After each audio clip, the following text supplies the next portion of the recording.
In 1872, 25 years before Irish author Bram Stoker would publish Dracula, fellow Irish author Sheridan Le Fanu published Carmilla.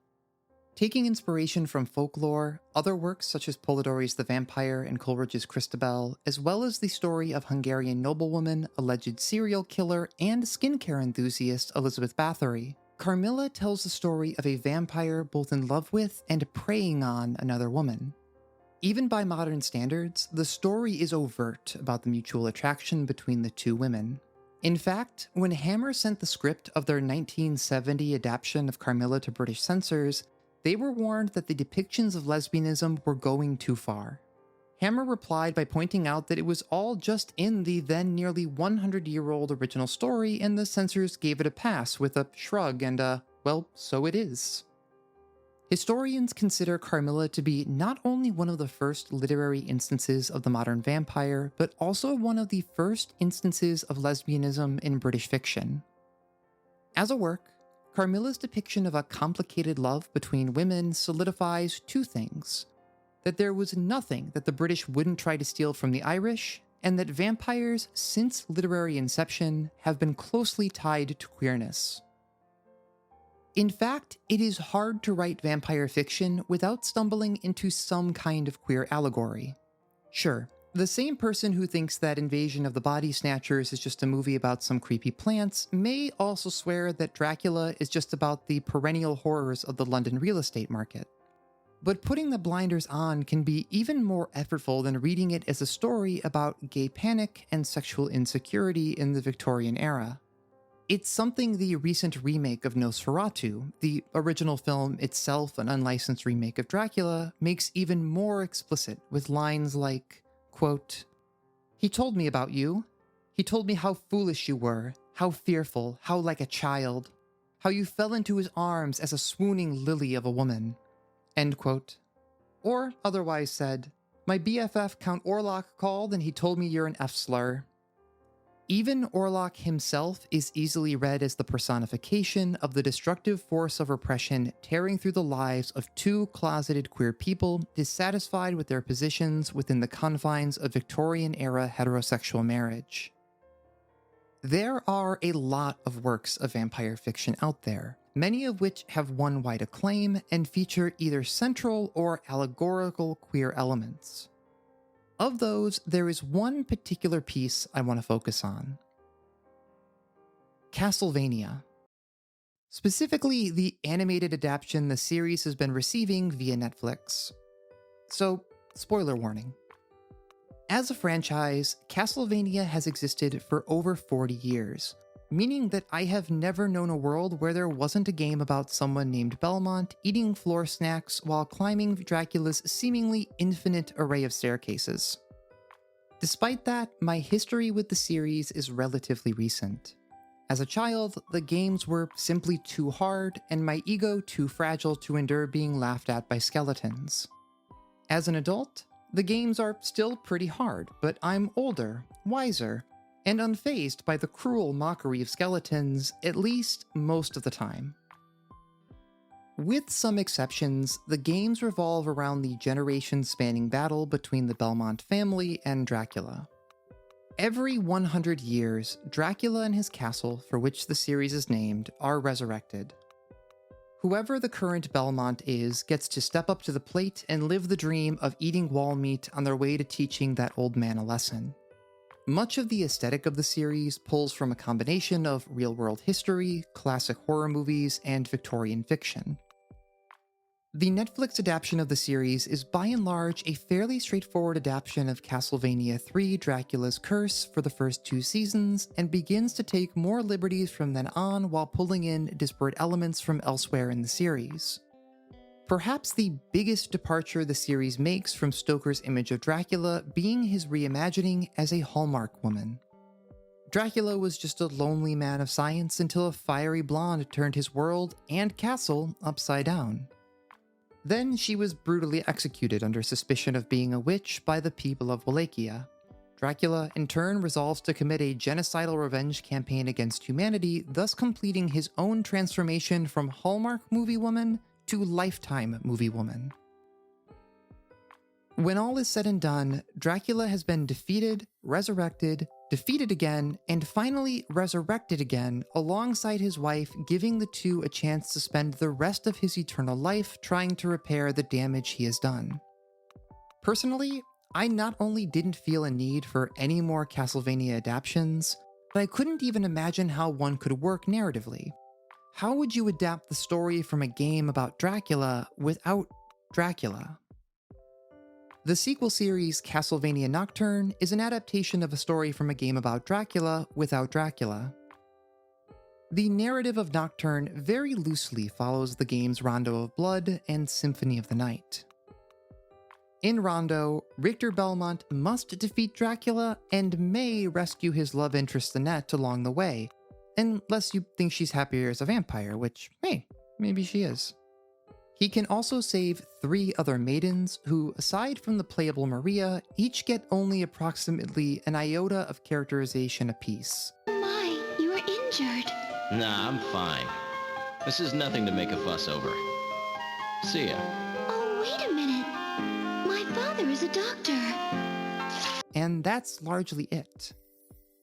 So even before factoring in Dracula retiring to become an eternal wife guy, the story was already a few bones short of a skeleton on a motorcycle. Without being able to lean as heavily on the story of the games, Nocturne ends up less a story about the Belmonts and Dracula, and more someone's Castlevania-inspired World of Darkness campaign. Set during the French Revolution, vampires have aligned themselves with the French aristocracy in a move that shows that metaphor is truly dead. Add in themes of identity in the face of social upheaval, class consciousness, and a dash of anti-colonialism, and you've got a mix that could only be more directly targeted at me if there was a musical rendition of Do You Hear the People Sing slotted in there somewhere. Of course, as with any good vampire story, there are queer elements threaded throughout both Castlevania series. The original had a character in a polyamorous relationship with a man and woman simultaneously. It also had a pair of lesbian vampires who hit the bricks when things went south and presumably are still out there wistfully looking into each other's eyes to this very day. Nocturne has kept the ball rolling by prominently featuring a developing sexual and increasingly romantic relationship between 2 men. However, none of these are what I'd like to focus on. The queer element that's been resounding in my noggin like a pipe organ echoing through a haunted chapel comes from one of the least identifiably queer characters in the series, the presumably heterosexual Terra. Even though there is no textual queerness in her characterization, after all, we can't all be perfect, the arc she goes through between the end of the first season and the start of the second is awash with an allegorical queerness of a particular flavor that I adore and can never seem to get enough of. Outside of her name, Terra has almost no relation to her in-game counterpart. In Rondo of Blood, Terra is a church girl that go to church and read her Bible. Dracula has kidnapped her, and the player has the option of rescuing her. If you do, she'll mistake the player for a divine apparition in a short cutscene and shows up in the ending graphic. Beyond that, she's basically a non-character. In the show, she's reimagined as Richter's adoptive mother and Maria's actual mother. She's also visibly older, probably in her mid-30s to mid-40s, which we do love to see in a character's design. She's warm, she's maternal, she's giving crow's feet, and she could only be more marked for heart-rending tragedy if she wore her hair in a side tail. As events unfold, we learn that Terra is a speaker magician whose family was attacked by none other than the aforementioned skincare superguru Elizabeth Bathory. Her sister was kidnapped during the attack and turned into a vampire. During an attempted rescue, Terra finds her sister transformed and kills her before fleeing across Europe. She settled in France, where it's implied she supported herself through sex work.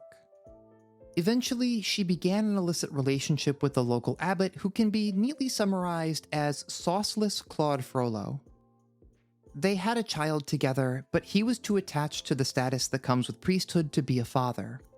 Honestly, it wouldn't be that much of a reach for Terra to sing both I Dreamed a Dream and On My Own in this Castlevania Les Miserables crossover I'm cooking up.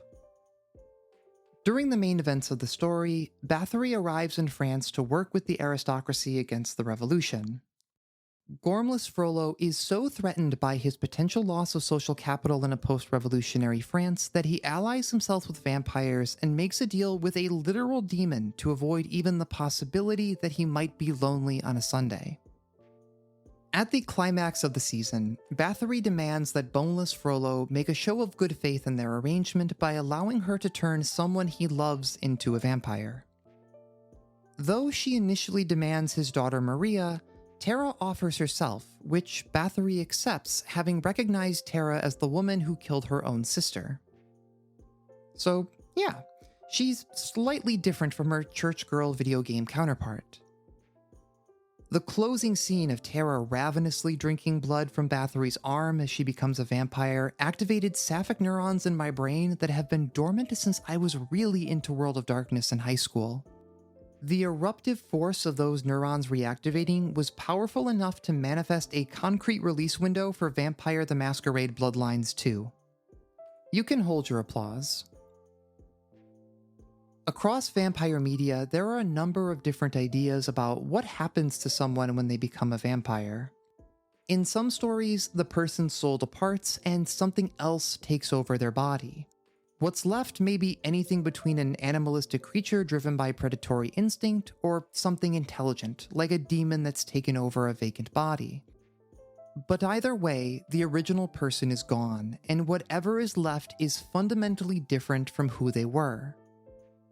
In others, the person remains fundamentally the same, albeit now burdened with ethereal sexiness and a need to consume blood. While the Castlevania series has shown a range of vampires with different relationships with humanity, it has never staked down what becoming a vampire actually does to a person. This is also where that queerness starts to come into play. I must confess that I've only watched the first 2 episodes of the second season as of writing this. I wanted to get this all written down while it was still fresh in my mind. My skeleton mockery-proof heart also wasn't quite ready to take the risk of yet another series making a woman in her 30s or 40s the most interesting character before pushing her aside. The second season picks up barely a day after the end of the first. In the eyes of the main cast, Tara is gone, and whatever is left is an ontologically evil creature that looks like her, sounds like her, and may even have her memories, but has no emotions, and is best thought of as something more akin to an animal. Tara's daughter Maria confesses that she never thought about killing vampires as anything more than a fun game. Later, when Dollar Store Frollo encounters Tara not even a full 48 hours after offering her up as a sacrifice to the actual, factual woman of her nightmares, he openly questions her on whether she is even capable of loving their daughter anymore, and later admits that he doesn't believe vampires, including this woman that he claimed to love, have souls.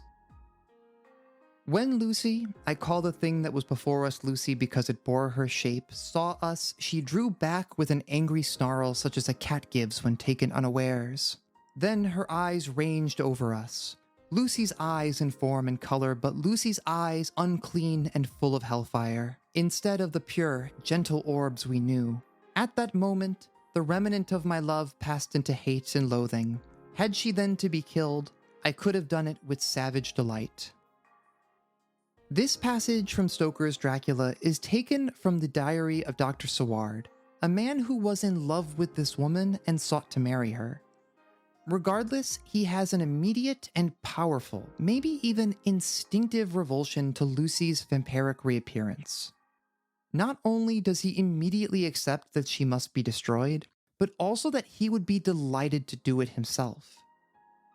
To be fair, Lucy has taken up the hobby of serial child murder in her undeath, but setting that aside, what I find so compelling about this section of Dracula in particular is how there is a question to raise about how reliable he is as a narrator. We only hear about the events in the past tense and in the first person. Unfortunately, as a result of the short-sighted decision to bury Lucy without a pen and paper, we have no way of knowing her own account. Dr. Seward's description of Lucy is perhaps the most monstrous thing in the story, but could he be exaggerating to justify his actions to himself, to distance himself from the memory of the woman he loved, or even just simply misremembering? People aren't great when it comes to memory, and even just framing a video clip as two cars either bumping into each other or crashing into each other can cause people to give wildly different recollections of the same video. Once again, setting aside the serial child murder, there is some commonality here with how the other characters in Castlevania react to Terra. The immediacy and severity of their reactions makes it seem like Dr. Seward's line, "At that moment, the remnant of my love passed into hate and loathing. Had she then to be killed, I could have done it with savage delight," is something that could be said by a number of characters in the cast. The only empathy Terra seems to get is from another vampire who acknowledges that she is still fundamentally the same person, with a brain that can think and a heart that can love. A key difference between Lucy and Terra is the shift in storytelling perspective. Stepping outside of the first-person limited gives us the opportunity to witness a more nuanced and perhaps even more horrifying scenario. Given how her relatives feel about vampires and how many she's killed herself, I can't imagine that Terra feels any differently. When she offered herself in place of her daughter, I can only assume that she expected that she would effectively die. Her soul would depart and whatever was left over would be something else, a fundamental break between who she was and would be. Instead, she finds herself facing the prospect of an eternal life with the trappings of consciousness, memory, and emotion, still fundamentally the same person. If that's true for her, then she must realize that it was also true for her sister whose eternity Terra ended herself. For someone in that position, having a brain that can think and a heart that can love might be more of a burden than a relief. As an old saying from a video game released in 2015 goes, "Despite everything, it's still you." This narrative and the language used by the characters in it hit me as a compelling allegory for how I view the process of transition. I've talked a bit in other videos about what that process was like for me. It was particularly hard on my relationships with my immediate family, and even nearly a decade later, those wounds have not fully healed. When I first came out to my parents, they upped the ante from my sister, who simply hung up the phone on me. Without a word, they set the phone down and walked away, leaving me to talk to myself until I finally hung up. For months afterwards, they wouldn't answer when I called, so I made like a repressed homosexual Victorian author and wrote them a letter. To my surprise, I got a reply back. In that reply and the exchange that followed, one issue kept coming up. To my mother, I was now fundamentally a different person that she not only didn't recognize as her child, but did not know how to interact with. Despite my insistence to the contrary, she could not reconcile that the person she thought I was and the person writing her those letters were the same person. It pained me immensely to be not only rejected by my mother, but denied in my own understanding of who I was as a person. My ex-fiancé, who had been initially supportive, would eventually end our engagement saying something similar. She could no longer see me as the same person and needed to move on. From my perspective, not a lot had actually changed. That's kind of the funny thing about transitioning.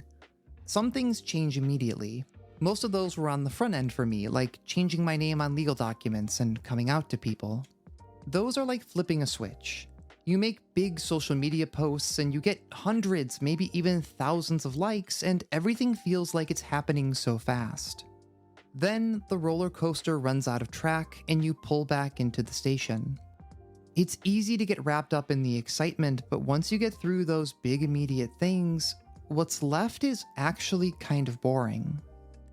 I remember filling my first estradiol prescription and letting it sit on my desk for months while I became a pressure cooker of anticipation.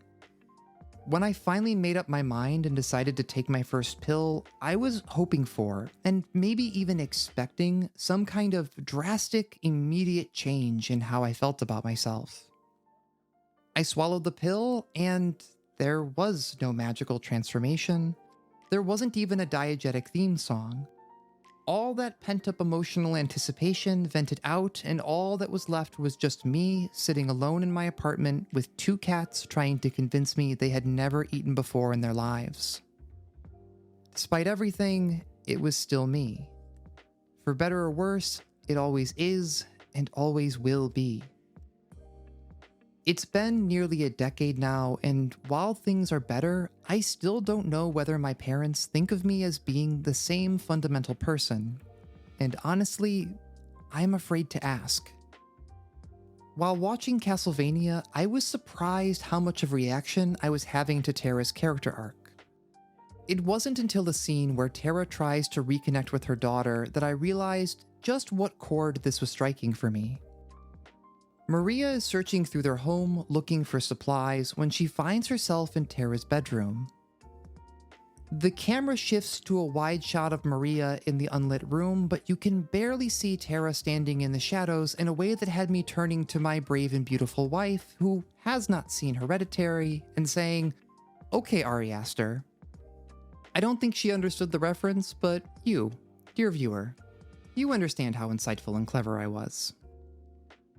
Maria asks what it's like being a vampire, to which Terra dispassionately responds that her world is now brighter in some ways and in others impossibly dark.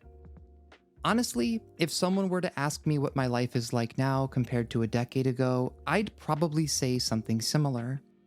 In some ways, things are easier, in other ways, things are harder. It's almost more surprising how it can sometimes feel like very little has actually changed. Something about this scene and everything running up to it got a reaction out of me that few pieces of media do, and I'm not even sure that this allegory was intentional. That's the magic of vampire fiction. Someone sits down to write genre fare, and the gays act like my dogs whenever I open a can of tuna. Even ostensibly trans art that is more intentionally allegorical to the process of transition usually misses me. But here I am, moved enough that my brave and beautiful wife stopped to explain the concept of a blorbo to me when I was talking through some of the ideas that have ended up in this video. There is an episode of the Slate podcast Hi-Fi Nation that brushes against some of this same ground, but instead opts to look at the vampire as an allegory for general transformative decisions. The hosts largely opting to focus on the decision to have a child. While there are legs to the idea, overlooking or even ignoring the unique queer history and appeal of the vampire as allegory is like ignoring the part of the iceberg lurking just below the waterline. Historically, that hasn't worked out great. Not that it doesn't happen, but it's just a little more common for someone to be ostracized and called a monster for coming out as queer than for deciding to have a kid. Wrapping up, I'm genuinely invested in finding out how this take on Les Miserables, where Fantine is a vampire and Valjean wears a boob window coat, resolves. I can imagine an outcome where being rejected by the people she loves and sacrificed for drives Terra to anger, despair, and potentially into the role of an antagonist. The pain of rejection eventually turning her into the monster her family feared she had already become. It's not like she hasn't opened a portal to hell once already. God forbid women have hobbies. Now that I think of it, it's very funny that Richter questions why Terra knows about the secret booty call tunnel into the church, but no one questions why she knows how to read the language of hell. I could even see her manipulating her daughter, a la Shaft manipulating Richter in Symphony of the Night, which the series creators have already expressed a desire to adapt more directly. It's also not like people haven't been cured of the curse of vampirism in other games, so there's always the prospect of a revolution centering the redemptive power of love and acceptance. Either outcome still fits with the trans allegory, or maybe we'll see a mixture of both. Heck, maybe those 2 lesbians from the first series will teach her the ancient Austrian healing art of Womankissen. What greater source of healing could there possibly be than taking a nap in the lap of another woman?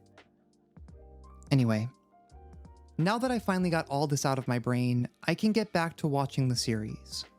I've got brainworms bad enough that I went ahead and bought fabric to make a cosplay that I may or may not finish once I dig myself out of this hole of learning about historical corsetry and figuring out how to actually sew these dang sleeves. No matter what happens though, I will still be me and you will still be you, for better and for worse. So let's try to be nice to ourselves.